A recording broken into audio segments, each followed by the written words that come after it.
The reduced integer a new Cuda file implements the reduce unrolling a new function that's specified in the exercise 3. Instead of having a inline statements as we have for unrolling 8, for the unrolling 8 new, we replace inline statements with iterative loop. By running the file, we can see that unrolling 8 takes the same, almost same amount of time as unrolling 8 new. Next, we run the nsys and use the nside system to show the stats. Then we can see here, in terms of the Cuda API summary, the Cuda malloc takes most of the time, followed by the Cuda mem copy.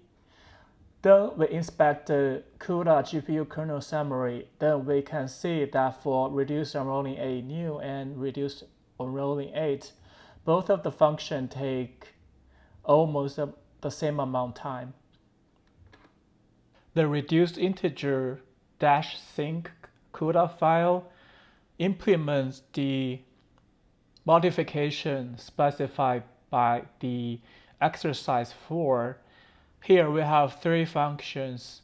First of all, reduce complete unroll verbs 8. It uses volatile keyword, but not using the __sync threads. For the reduce complete unroll verbs async, it uses __sync threads, but no volatile keyword. In the function reduce complete unroll verbs async volatile, it uses both volatile keyword and __sync threads. By compare the performances of among these 3 functions and using the nside systems to visualize the performances, we can see that the reduce complete unroll verbs 8, which uses only volatile keyword, runs faster than the other 2 functions that uses __sync threads. Flow GPU Cuda file implemented exercise 6.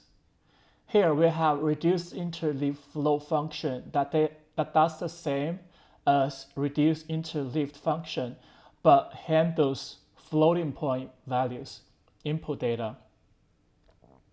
Similarly, we have reduced complete unroll verbs a float function that does the same functionality as reduce complete unroll verbs 8, but handles floating point input data. By running the program, we can see that there's no difference between handling integers and handling floating point value input data.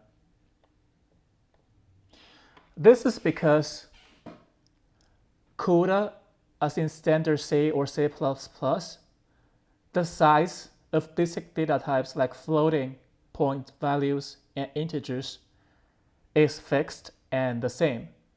Both consist of 4 bytes, which is 32 bits.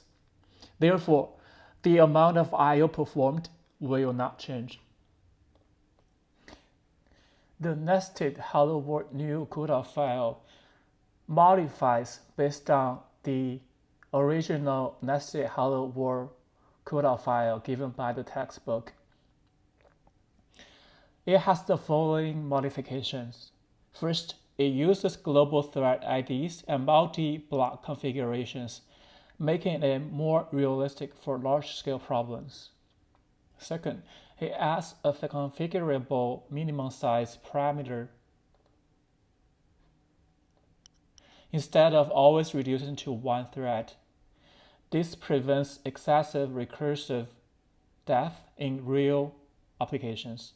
Third, the child kernel launches calculate proper block configurations instead of assuming single blocks.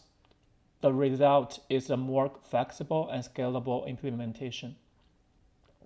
The original told us the concept clearly with simple output showing block relationships, but this modified version demonstrates nested parallelism with better resource utilization.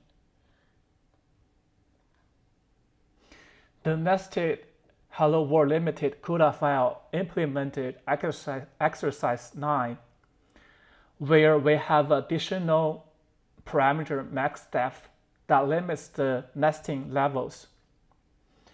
And we modify the base case to be either the input size has already been reduced to 1 or it has reached the max depth and the recursion will stop.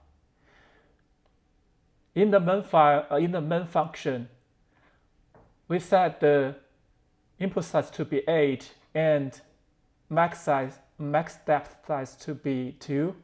By running the program, we can see the program stops at the depths being equal to 2. While in nested hello world original function, if we have input size of 8, then it will go as deep as to depth 3, where the input size is reduced to 1.